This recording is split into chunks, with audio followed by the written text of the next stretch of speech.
વિદ્યાર્થી મિત્રો, છેલ્લે આપણે આધુનિક આવર્ત કોષ્ટકને કેવી રીતે યાદ રાખવું તેની કેટલીક રીત જોઈ. હવે ચર્ચા કરીએ પ્રશ્ન નંબર 5, તત્વોનું એસ, પી, ડી અને એફ વિભાગમાં વર્ગીકરણ. આધુનિક આવર્ત કોષ્ટકમાં તત્વોને તેમના પરમાણુની ઇલેક્ટ્રોનની રચનાના આધારે ગોઠવવામાં આવ્યા હતા.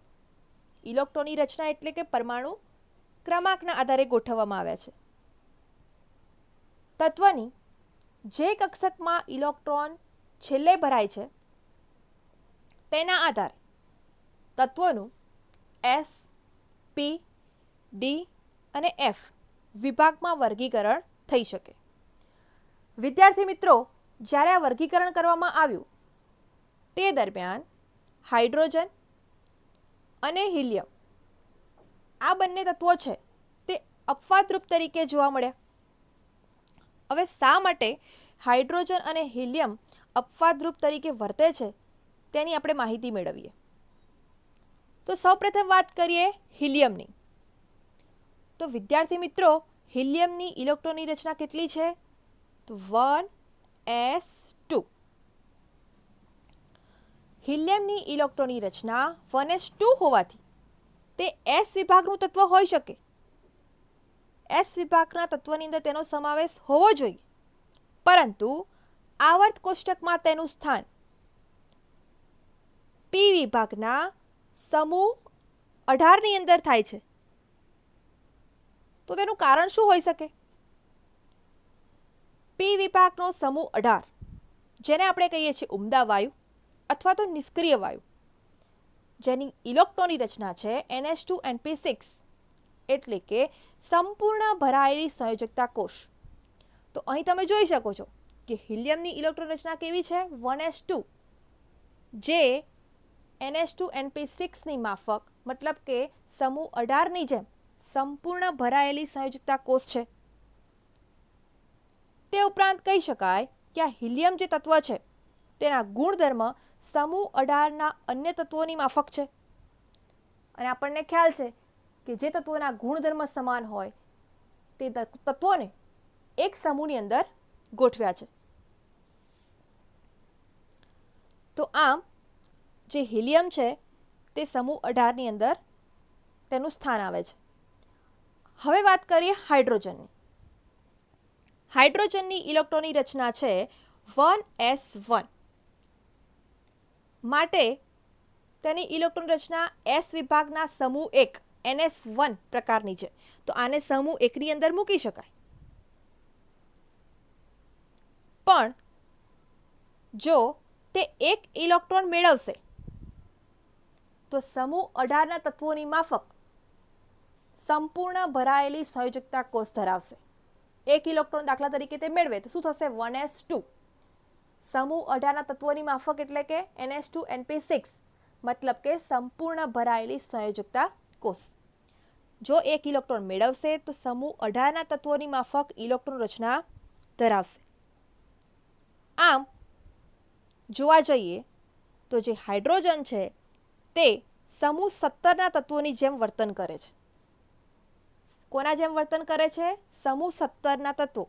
સમૂહ 17ને આપણે હેલોજન સમૂહ તરીકે ઓળખીએ છીએ. તો સમૂહ 17ની ઇલેક્ટ્રોન રચના કેવી છે? NH2NP5, એટલે કે એક ઇલેક્ટ્રોન જો મેળવે તો સંપૂર્ણ ભરાયેલી સંયોજકતા કોષ, મતલબ કે NH2NP6. તો આમ હાઇડ્રોજન તેને સમૂહ 1માં મૂકી શકાય, સમૂહ 17માં મૂકી શકાય. પરંતુ છેલ્લે પછી એવું નક્કી કરવામાં આવ્યું કે હાઇડ્રોજન છે તેને આધુનિક આવર્ત કોષ્ટકમાં મધ્યમાં ગોઠવીએ. તો આમ હાઇડ્રોજન છે એ આધુનિક આવર્ત કોષ્ટકમાં વચ્ચે મધ્યમાં સ્થાન ધરાવે છે. તો આ વાત કરી આપણે હાઇડ્રોજન અને હિલિયમ જે અપવાદરૂપ તરીકે જોવા મળ્યા તેની. હવે આપણે ચારેય વિભાગના તત્વો, તેના લક્ષણો, જેની વારાફરતી ચર્ચા કરીએ. તો સૌ પ્રથમ વિદ્યાર્થી મિત્રો આપણે જોઈએ એસ વિભાગના તત્વો. એસ વિભાગના તત્વો કોને કહીશું? છેલ્લો ઇલેક્ટ્રોન એસ કક્ષકમાં ભરાય છે, જે તત્વની અંદર છેલ્લો ઇલેક્ટ્રોન એસ કક્ષકમાં ભરાય તો તે એસ વિભાગનું તત્વ ગણાશે. એક પોઈન્ટ આ યાદ રાખીશું. બીજો પોઈન્ટ છે કે એસ વિભાગના તત્વની અંદર ઇલેક્ટ્રોનની રચના, કઈ ઇલેક્ટ્રોનની રચના? બાહ્યતમ ઇલેક્ટ્રોન રચના કયા પ્રકારની હોય છે? તો NS1 NS2 પ્રકારની. આ થયો આપણો બીજો પોઈન્ટ. એના પછી એસ વિભાગની અંદર સમૂહ 1 અને સમૂહ 2 ના તત્વોનો સમાવેશ થાય છે. કયા તત્વો આવશે? સમૂહ 1 અને સમૂહ 2 ના તત્વો. તે ઉપરાંત એસ વિભાગના તત્વો તેની આયનીકરણ એન્થાલ્પી નીચી હોય છે. હવે મિત્રો, આયનીકરણ એન્થાલ્પી આની એક આખી થિયરી છે, એ ચેપ્ટરની અંદર પાછળ આવશે કે આયનીકરણ એન્થાલ્પીની અંદર કઈ આપણને આવર્તિતા જોવા મળે છે, તે આપણે ચર્ચા કરીશું. હમણાં માત્ર તેની સમજૂતી જોઈએ. આયનીકરણ એન્થાલ્પી એટલે શું? આયનીકરણ એન્થાલ્પી કોને કહીશું આપણે? ઇલેક્ટ્રોન દૂર કરવાની જરૂરી શક્તિ, ઇલેક્ટ્રોન દૂર કરવાની જરૂરી શક્તિ, જેને આપણે કહીશું આયનીકરણ એન્થાલ્પી. તો મિત્રો, અહીં એવું કીધું છે કે એસ વિભાગના જે તત્વો છે તેની આયનીકરણ એન્થાલ્પી નીચી છે. તો આપણને ખ્યાલ આવે કે એસ વિભાગની અંદર સમૂહ 1 અને 2 ઇલેક્ટ્રોનની રચના તો કે NS1 અને NS2. તો અહીં તમે જોઈ શકો કે બાહ્યતમ કક્ષાના જે ઇલેક્ટ્રોન છે 1 અને 2 તેને સરળતાથી દૂર કરી શકાય. તો ઇલેક્ટ્રોન ગુમાવવાની જરૂરી શક્તિ કેવી વપરાશે? ઓછી. શક્તિ ઓછી મતલબ કે આયનીકરણ એન્થાલ્પી ઓછી અથવા તો નીચે. ત્યાર પછી આપણે જોઈએ કે એસ વિભાગના જે તત્વો છે ઇલેક્ટ્રોન ગુમાવીને +1 અથવા +2 આયન બનાવે છે.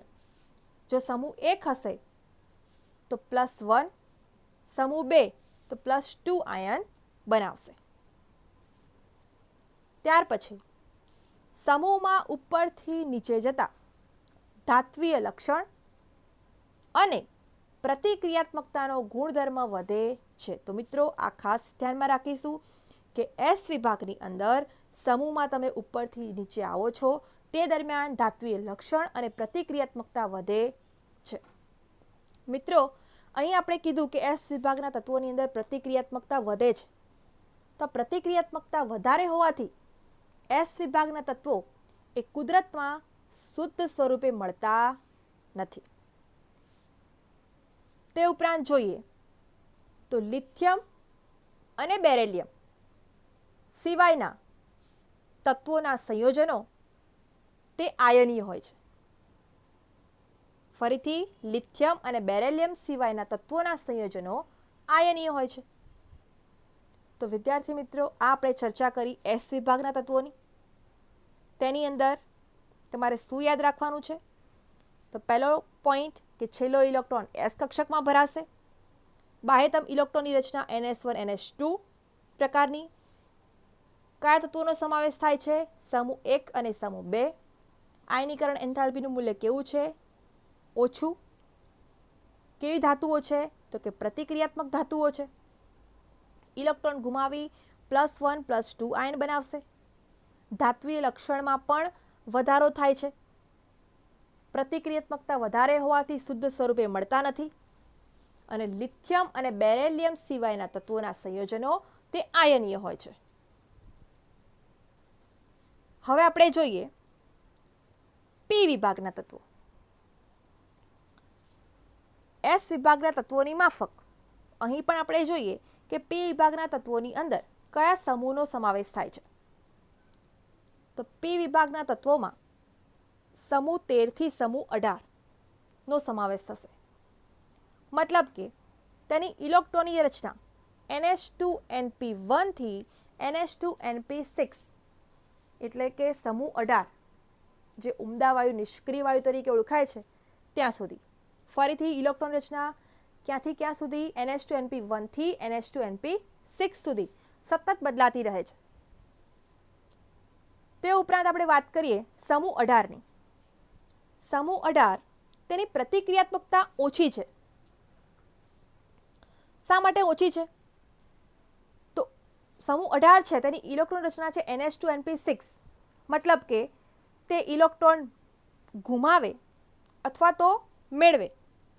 ફરીથી આ જે ઉમદા વાયુના તત્વો છે તે સ્થાયી ઇલેક્ટ્રોન રચના ધરાવે છે, જેના કારણે તે ઇલેક્ટ્રોન દૂર કરે અથવા તો ઉમેરે તે તેના આ સ્થાયી સ્વરૂપને બદલવું બહુ મુશ્કેલ છે.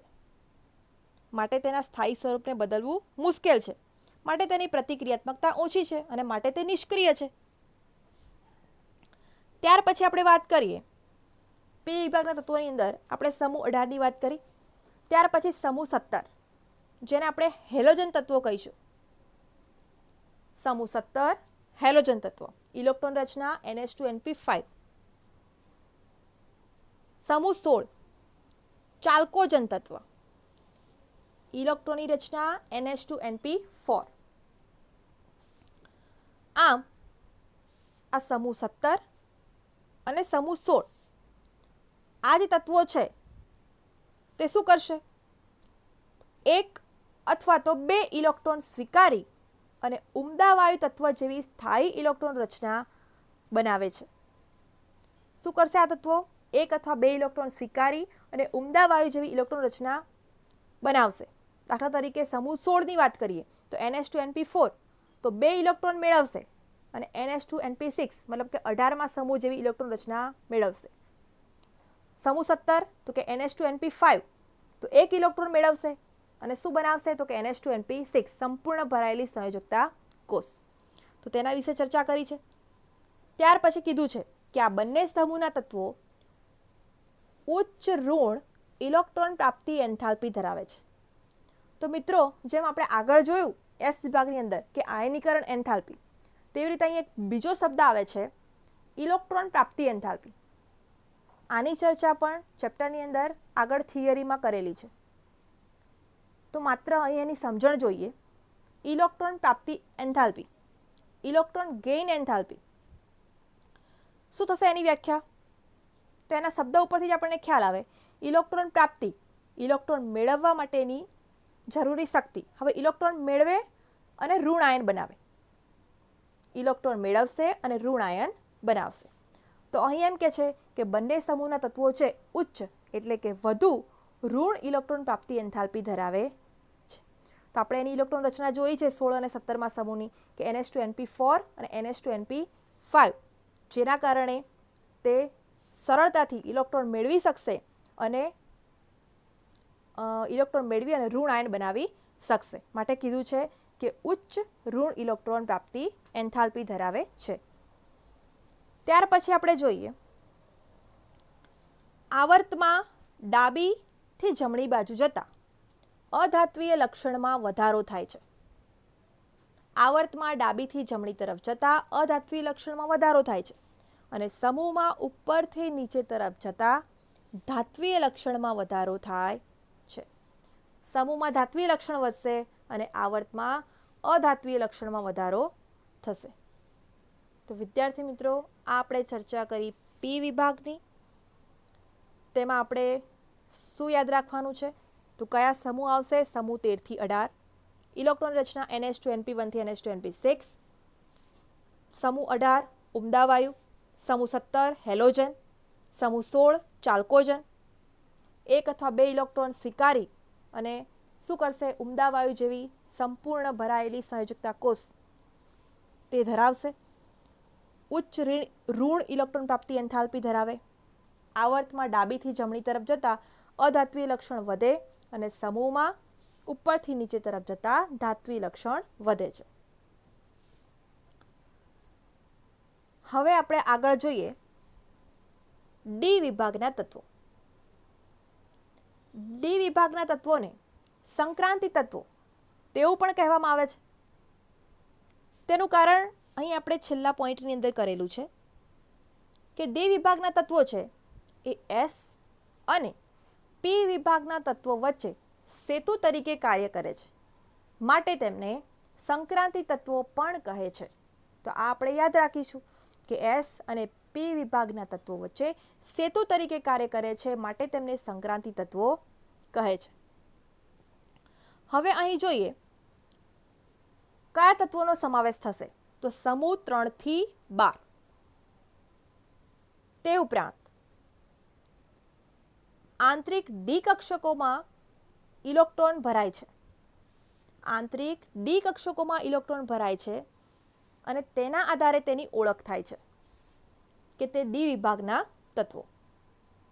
ત્યાર પછી જોઈએ તેની ઇલેક્ટ્રોનની રચના, જે તમારે યાદ રાખવાની છે. n-1 ડી 1 થી 10 ns s ની અંદર 0 થી 2. તો આ આપણે યાદ રાખીશું. ત્યાર પછી ડી વિભાગના તત્વો તે ધાતુ તત્વો છે. ડી વિભાગના તત્વો રંગીન આયન બનાવે છે. તે ઉપરાંત ડી વિભાગના તત્વોની સંયોજકતા જુદી જુદી હોવાથી અનુચુંબકીય ગુણ દર્શાવે છે. તે ઉપરાંત ડી વિભાગના તત્વો તે ઉદ્દીપક તરીકે પણ વર્તે છે. અને આજે છેલ્લો પોઈન્ટ છે જેની ચર્ચા આપણે કરી દીધી છે. ફરીથી ડી વિભાગના તત્વો, સંક્રાંતિ તત્વો, સમૂહ 3 થી 12, ઇલેક્ટ્રોનની રચના યાદ રાખીશું. n-1 ડી 1 થી 10 ns s 0 થી 2. ધાતુ તત્વો રંગીન આયન બનાવે છે, અનુચુંબકીય ગુણ ધરાવે છે, ઉદ્દીપક તરીકે વર્તે છે અને સેતુ તરીકે કાર્ય કરે છે એસ અને પી બ્લોકની અંદર, માટે તેને ડી વિભાગના તત્વો એટલે કે સંક્રાંતિ તત્વો તેવું નામ આપવામાં આવ્યું. હવે આપણે જોઈએ એફ વિભાગના તત્વો. એફ વિભાગના તત્વોને આંતર સંક્રાંતિ તત્વો કહે છે. મિત્રો, આ જે એફ વિભાગના જે તત્વો છે જેને આપણે આવર્ત કોષ્ટકની અંદર તળિયે આડી હરોળમાં દર્શાવીએ છીએ, આ તત્વોને અનુક્રમે લેન્થેનોઇડ્સ તત્વો અને એક્ટિનોઇડ્સ તત્વો તેવું નામ આપવામાં આવ્યું. લેન્થેનોઇડ્સ તત્વોની અંદર સીરિયમ પરમાણ્વીય ક્રમાંક છે 58 થી લ્યુટેશિયમ પરમાણ્વીય ક્રમાંક છે 71, ત્યાં સુધીના જે તત્વો છે તેને આપણે કહીશું લેન્થેનોઇડ્સ તત્વો. થોરિયમ પરમાણ્વીય ક્રમાંક 90 ત્યાંથી લોરેન્શિયમ પરમાણ્વીય ક્રમાંક 103, આ જે તત્વો છે તેનો સમાવેશ એક્ટિનોઇડ્સ તત્વોની અંદર થાય છે. તો આપણે યાદ રાખીશું લેન્થેનોઇડ્સ તત્વો સીરિયમથી લ્યુટેશિયમ અને એક્ટિનોઇડ્સ તત્વો થોરિયમથી લોરેન્શિયમ. તેની ઇલેક્ટ્રોનની રચના n-2 f ની અંદર 1 થી 14 સુધી, n-1 ડી 0 થી 1 ns2. ત્યાર પછી જોઈએ તો એફ વિભાગના તત્વો છે તે ધાતુઓ છે. તેની અંદર વાત કરીએ તો જે એક્ટિનોઇડ જે શ્રેણી છે, એક્ટિનોઇડ જે તત્વો છે તે રેડિયો સક્રિય તત્વો તરીકે ઓળખાય છે. તે ઉપરાંત એક્ટિનોઇડ શ્રેણીના તત્વોની વાત કરીએ તો તેની અંદર એકથી વધુ સંભવિત ઓક્સિડેશન અવસ્થાઓને કારણે, ફરીથી એક્ટિનોઇડ શ્રેણીના જે તત્વો છે તેની અંદર આપણને એકથી વધારે સંભવિત ઓક્સિડેશન અવસ્થાઓ મળે છે, માટે આ તત્વોનું રસાયણ વિજ્ઞાન તેમને અનુરૂપ લેન્થેનોઇડ શ્રેણીના તત્વો કરતાં વધુ જટિલ છે. એક્ટિનોઇડ શ્રેણીના તત્વો તે રેડિયો સક્રિય હોય છે. તે ઉપરાંત વાત કરીએ તો ઘણા એક્ટિનોઇડ તત્વોને કેન્દ્રીય પ્રક્રિયાઓ દ્વારા નેનોગ્રામ કે તેનાથી પણ ઓછા પ્રમાણમાં પ્રાપ્ત કરવામાં આવ્યા છે, માટે ઓછું પ્રમાણ હોવાથી આવા તત્વોના રસાયણ વિજ્ઞાનનો અભ્યાસ પૂર્ણ રીતે થઈ શક્યો નથી. અને છેલ્લે આપણે જોઈએ તો કે યુરેનિયમ પછીના તત્વો અણુ યુરેનિયમ તરીકે ઓળખાય છે. તો આ થઈ વાત એફ વિભાગની તત્વોની. મિત્રો, અહીં આપણે તત્વોનું SPDF વિભાગમાં વર્ગીકરણ અને તેના લક્ષણોની ચર્ચા કરી. આના પછી તત્વોનું ધાતુ, અધાતુ અને ઉપધાતુમાં કઈ રીતે વર્ગીકરણ કરી શકાય તે આપણે નેક્સ્ટ વિડીયોમાં જોઈશું.